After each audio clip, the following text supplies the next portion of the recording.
All right, I am here with Shawn Maguire. He's a super icon in the videography industry, in the event circuit. He is the guy behind the guy. He runs the gimbal for these big millionaires, influencers. One of the biggest ones is called Gary Vee. I can never remember Lewis's. Lewis Howes. Lewis Howes. Like, he's the guy behind the guy. And the podcast is really about teaching either new videographers or maybe they're stuck, and we're trying to help them with our stories of what not to do and what to do as far as like not buying too much gear. How do you actually make money from gear? And like, what are the lessons that you've learned throughout your career as a working content creator? But first, we're going through Shawn's camera bag. This is a tech channel. We are geek heads, and we want to look at what camera he has, what his backpack is, what he has in there. So Shawn, you want to show us your gear and kind of break down the brands? Sure. You're starting with a camera. All right. Sony Gang, A7S III. Sometimes I do photo with video, so that's why I like that. I got the Tamron lenses. 17 to 28. What do you have? You want to show the 17? Yeah, 17 to 28. And I got show it like that, yeah. 28 to 75. And then I got like a Zeiss 50 Prime. So the 17 to 28 sort of lives on your camera. For the events, yeah. 17 and 28 is great, especially for the staged gimbal shots, just because it's wide. Nice. And so you can just get everything. Does the A7 III also have the crop in mode that you can kind of crop in? When you're viewing it? Do you like APS-C mode? Do you ever use that? No. Oh, because I have like a quick button on my A7. Just to zoom in? Yeah. Oh, yeah, It goes from full frame to like... It has that just to like preview it, right? No. Oh, to record? No, because it's full frame, and then you can get an extra zoom by doing APS-C mode really quick. And so you can have more reach from the 28, and it goes into APS-C mode really quick, and now you have extra zoom. I'll show you on the A7C. Okay, so you got the small rig cage on there, right? How do you like the small rigs? Yeah, so I got this nice little small rig cage. It's kind of like a C bracket. I like it. It's half cage. Yeah, half cage. Nice. Is that a heavy camera? It's pretty heavy. Yeah. Okay. What about any plates? That was exciting. Do you guys use? It has this cool key tool for tightening that's really useful. And then it just has another cold shoe mount. So if you got light or mic. Yep. But yeah, I like that. I just got this. This is probably one of my newer ads, and I don't know. You just got that cage? Yeah, nice. Probably within the last month. Oh, okay, cool. Yeah. And then, all right, what else you got? I'm sure next thing on the list after a good video is good audio.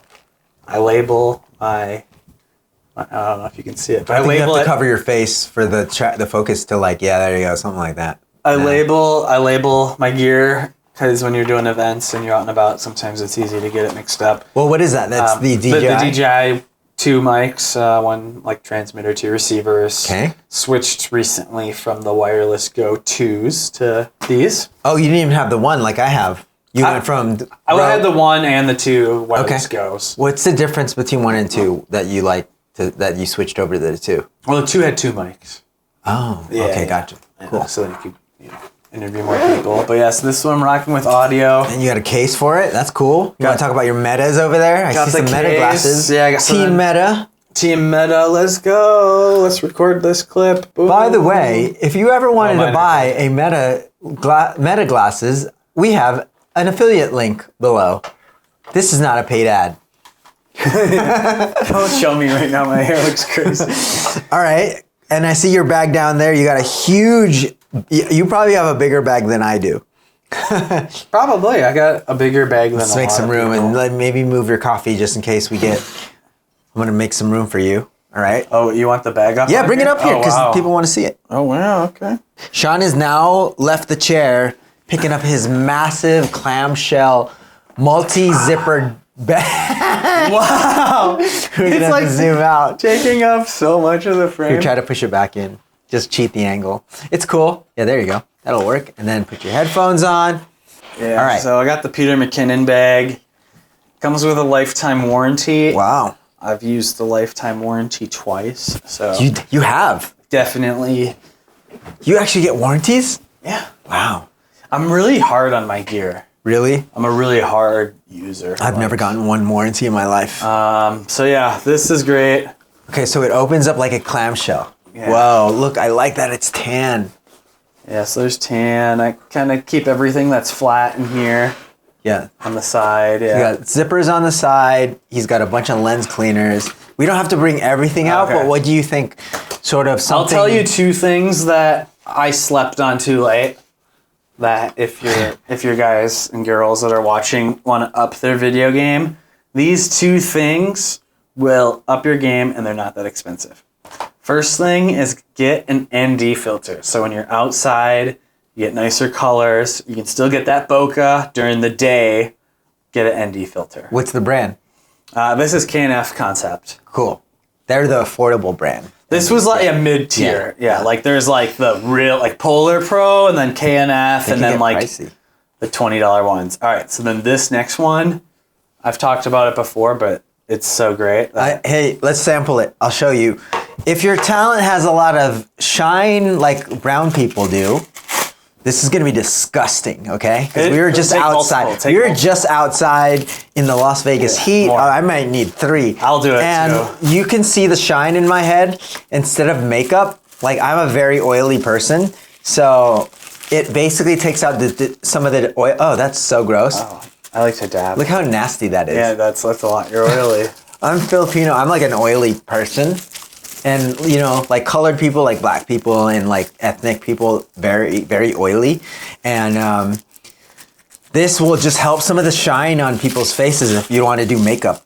And yeah, that's a good like hack, bro, for your talent. Because you want them to look good. Always. Yeah. That's what we're here. That's the lesson too. If your talent looks good, they're happy, they will pay you more money. And if they look good, they feel good. If you feel good, you perform on camera good, you know? So I think you got to help orchestrate the event with, you know, making them look good. Like another thing that has sometimes came in handy. It is I got it at an event, but it's not an actual like brand, but it's for if you get stain remover pen. Wow, dude. So you're talking, you spill something. Crazy. It's a stain remover pen, you know. So So this is called talent management. Basically, he has a little wardrobe sort of like kit, basically, that if things go wrong, he has solutions to fix. So like, I know this is a tech channel, but like, look at all the stuff that he's bringing that isn't tech. So he's basically making sure his client is like taken care of, which is like huge, right? Like in business, you want to make sure that your whoever you're charging or whoever's paying you money is taken care of. What about the lenses, which you got in there as a backup? Oh yeah, just the 28-75 Tamron. If it's No here. primes, huh? Oh yeah, no, I got a prime. 50 You got a prime? All right, so that's Oh another no, this Zoom. is the 20-75. I didn't bring the 50 prime. I didn't bring everything. So you have a 50, sort of like a nice portrait a looking, Zeiss 50 prime. like 1.4 or something. So you get that nice depth of field. Cool. What about anything else worth looking? Oh, you got a computer in here? What do you work off for your editing? Yeah, I normally do a MacBook. These are just like random GoPro accessories or. Wow, it's so Close. organized. Do you bring your gimbal in this bag? Yeah. Wow. There's a gimbal in this bag right now. Yeah. You're crazy. Is there a laptop in this bag right now? No, just an iPad. Do you carry that on when you travel? Do you bring this full pack and this goes over the head?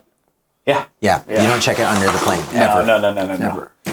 Because all the gear's on here. Yep. But yeah, so then this is like the coolest part, right? So like Yeah, it's got all these like mesh hooks. It's super freaking durable, This thing dude. can expand, you know. So it's like this little part right here. If you're using gloves, you can use the thicker zipper rippers. I don't know what they're called. Yeah. But Weather sealed zipper. Wow. Oh yeah. So here, so like if you want to make it more compact, Damn, Mr. this- McKinnon. this zipper. Yeah, I see it. Oh, you can't do it because you have No, a I gimbal. have stuff in there, but yeah. So if you want to make it even like smaller profile, you can. But Wow. I've packed it enough times where I know like if it'll fit above or not. How much is this backpack? $400? Yeah. Yeah. It's kind of worth it, I guess. Whoa, so this is the moneymaker because he runs gimbal for these events. He doesn't have a backup gimbal, which is scary. This is an old gimbal. I should get a new one. Which one is that? It's the RSC2. And it's a C2. Yeah. Wow. But, and you know what's interesting that I always notice with you is you don't even have a thing on the bottom of the gimbal. Oh, well, I used to. So how do you put your gimbal down when you're like taking a break? I just do it on here. Or I just don't take a break, bro. You can't. You got to be ready for the shot. You don't know when it's going to happen. Yeah, but when your camera's not in use in these events, well, how do you lay your camera down? Just like that. Oh, you just lay it on the side? Yeah. Okay. It's because the bottom got stripped. Oh, I see. I had this attached to a monopod. Uh-huh. And it was clutch. Like a gimbal on a monopod. I used to rock that. So slept on. And then the little like 1/4-inch bracket or whatever broke. Yeah. And it was threaded in here. So I had to Dremel it out. And in the process of dremeling it out, I stripped everything. So I can't put like the traditional little tripod legs on the bottom to let it. So this is the problem. And then that's it. That's your moneymaker right there. Back to client management. Gotta make the... Does anyone think hair Shawn looking. looks like Johnny Knoxville? In the comments, please let me know. And then you got some batteries. Cool. I like it. And I'll put clothes in here if I'm traveling. If you're traveling, cool. when I travel. So I like to keep it as compact and small as possible. I don't like to have like... Yeah. I mean, it's still a big bag, though. It's crazy. You usually rock a fanny pack. What's in the fanny pack? Every time I see Shawn, he's got this fanny pack, and I've always wanted to know what's in there. So I got my Ray-Bans. Boom. Okay, Ray-Ban charging case. Here, we'll put it right here. It keeps going out of frame. There you go. Yeah, I didn't. I just got my wallet. Okay. Some eye drops and chapstick. By the way, his fanny pack is Lululemon. Or Lulu, what is his brand called? Yeah. Lululemon. Yeah. And I normally have a charger, like a battery charger, but it's... No extra batteries or SD cards in there? Well, I can, but I'm not shooting right now, so I just... Oh, usually... But normally on a shoot day, what goes in here is a little portable LED light. Oh, that's right. A couple batteries, headphones, any of the audio stuff, and then like a battery or two. Cool. I don't need to put SD card. The cards I have are big enough where they don't fill up. So we got through Shawn's camera bag. Other half of the podcast is talking about how do you make money now with all that stuff that we just showed. For somebody who wants to be like a Shawn, who is on stage with like millionaires and billionaires and public speakers and authors, how did Shawn get on stage as the gimbal guy? Well, I think firstly, it's really hard to connect the dots looking forward, kind of like the Steve Jobs commencement speech. For me, it really started with Ryan Pineda's events. The first one I was hired on was like March 2021.